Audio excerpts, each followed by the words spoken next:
Hey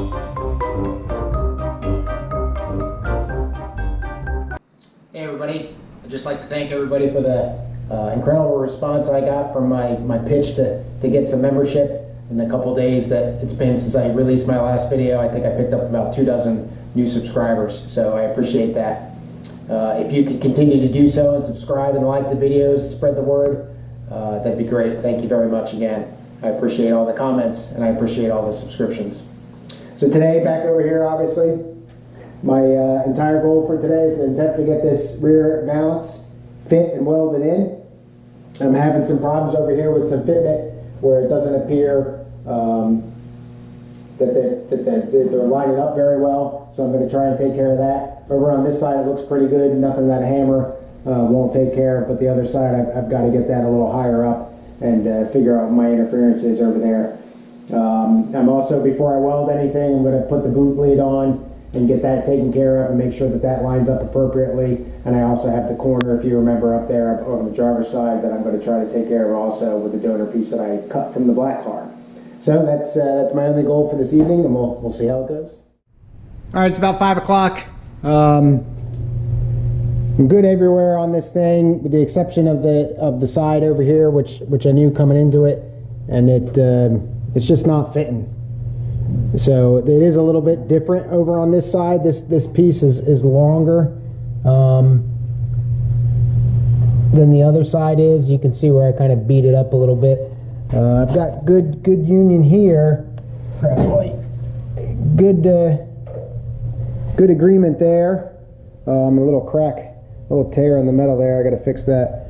Not real crazy about it, how it moves down the seam here on all sides, but it doesn't look like the new panel kind of is curved as much as the old panel is, but I'm not going to worry about that too much as long as I can get it plug welded. But I think what I'm going to do is cut this portion off and make it flat, and then cut the portion here of the Dorothy's old boot and see if I can kind of make one good one there so I don't sacrifice too much. And didn't really want to do that, but I'm pretty convinced that it's at least not lining up properly. So that's the path that I'm going to take. Wish me luck. All right, it's about 6 o'clock. I don't know if I'm close enough to weld the thing in yet, but I'm pretty close. So I had it all wrong with the bottom here. I think I had said that this curvature wasn't really matching up and all that kind of stuff, and that's not true. Again, it was a spring thing, so I essentially attached it up here, clamped it. I should have put another clamp here, but I didn't. I did on the other side. And then I used the jack and a big 4x4 and lifted long ways the whole valance and kind of squished it a little bit to bring this up, and then clamp and clamp and clamp and clamp. We got, what, 5 clamps down there. Over here, you can see it also lines up a little better. Hopefully you can see that. My only other concerns here before I weld is not too bad of a gap there. You can see that they had brazing, so I don't expect it to be perfect. But I would like it a little bit more than that, I think. And then over here, definitely a little bit more than that. There's a little flange in there underneath the tail light that I have clamped, and the flange is bended instead of the valance. So I think what I'm going to do, unfortunately, is take the whole thing back apart or back off, bang those areas up a little bit and kind of flare them up so they hit that flange a little better, and then go from there. The other concerns that I have that I should be able to solve is this whole thing kind of squeezes a little bit. I got it clamped now, but I'm having a little bit of rubbing on the boot lid here as it shuts. I'm rubbing a little bit here, and I'm rubbing a little bit on the inside here. But I don't think I'm going to stress about that too much. It does close with the rubber on there. I put the rubber seal on there just in case. It does close with that. And then over here, I still got this problem over here where nothing lines up. I'm not sure if that's my fault or not. I can't really, no, I say that, I can't really see how it is, but anyway. So I'll try to make this come together a little bit. Oops, sorry. come together a little bit nicer there and bend that flange up and kind of cut into there. But you see how nice of an overlap and everything this is here, and that's what the original looks like. This gap here, as I squeeze this in, that gap will flatten. So I'm going to take care of those two little bits and then get everything all back up again and try to compress it and everything and get it under some tension. And then I think I should be close, if not ready to weld at that point. I got to pop a couple holes in here like I have over here before I forget for the plug welds, but otherwise I think I'm almost there. So here we go. All right, it's about 7 o'clock. It's going to be close. One thing I had forgotten that one of my viewers, Ulrich, had reminded me of was the little wire tabs for the tail lights. So I stole 3 from the red car from Dorothy because one wasn't there, and 1 from the black car, and got them welded in about where they were supposed to go. I'm not real concerned that they were exactly, but they're pretty close. Obviously something you want to do before you get the thing in there. Rear valance, that's what I'm looking for. Obviously something you want to do before you get the valance in there because it's a lot easier. So now I got everything painted up as far as weld through primer goes. Got those holes punched in that little flange over there, and I'm going to manhandle this thing and try and get it in there and see what happens.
All right, lots of clamps. So a couple things that I looked at. I wanted to get this lined up here, and again I still have that tear there, but I think I'm just going to weld it with it in there. Try to minimize the gap here. That's pretty good. I'm happy with that. I don't think I can get it any thinner than that. A lot better than I was going to settle for earlier. Same thing with the gap over here. And again, these things were all brazed. So I guess I got a good excuse to go out and buy a brazing thing. I think whoever makes those little propane bottles makes a brazing kit. Anyway, So if you saw, what I did is I kind of worked my way down and then compressed the bottom of the car. So that's probably under pretty good amount of tension. The only outlier here is this union here. So I'm going to undo that clamp. I'll get a clamp on the inside. No, I already got a clamp on the inside. I'm going to undo this clamp and bang over the metal there and just try to kind of form it in a little bit. And then put the rubber seal down again, make sure that it actually will fit. And then go from there and get it tacked in. Kind of scary.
All right, folks, about 8 o'clock, cutting a little short tonight. Just got some things that I need to get done before I go to beddy bye, being a school night and all. So it's tacked in several spots, both along the edge seams here. This one's here just because there's some gaps. And along the bottom seam, I got several. And along this edge seam, I got several. You can tell that the trunk closes. The gap here is a little bit worse than the gap over here. I'll just adjust that with the boot, and I also don't have the latch in, but you can see that even so, it does have full range there. At least I think you can see that. I wasn't looking at the camera. Sorry. But lift this puppy up, and yeah. So the seal's in there. That's it's welded up. I did not finish this seam over here. And get that figured out, but I will. That's I'm not real worried about that. I'll just fill that in with some weld metal and get it ground down. So I accomplished my goal for the evening. I would have liked to gotten the hole in over there, and I guess if I hung around another hour or two, I could have done that, but not tonight. And I'm happy with the gaps here and here. This one's a little bit wider, but all in all, not too bad. I'm not sure what I'll do to fix that. If anything, I might just do seam sealer instead of brazing because the gaps are not that big at all, but we'll see. I'm going to have problems here. Obviously, there's kind of holes all over the place there, so I mean, it's not a tight fit, so I'm not real sure what to do, but I'll figure something out. Anyway, that's it for me this evening. Thank you again for subscribing to the channel and the dealing with my begging and pleading for more subscribers. I appreciate you taking the time to hit that button. Please like the video if you like them. That helps kind of spread the word a little bit. Visit the website, www.roundtailrestoration.com. That's caught up, with the exception of this evening, of course. And that's all I've got. So I hope you have a good rest of your week. And hopefully I'll get over here sometime on Saturday, though I have brake work to do on the fit. Just routine work back there, and I've got to replace the VTEC solenoid. That's an interesting thing, but that's about it. So until next time, cheers.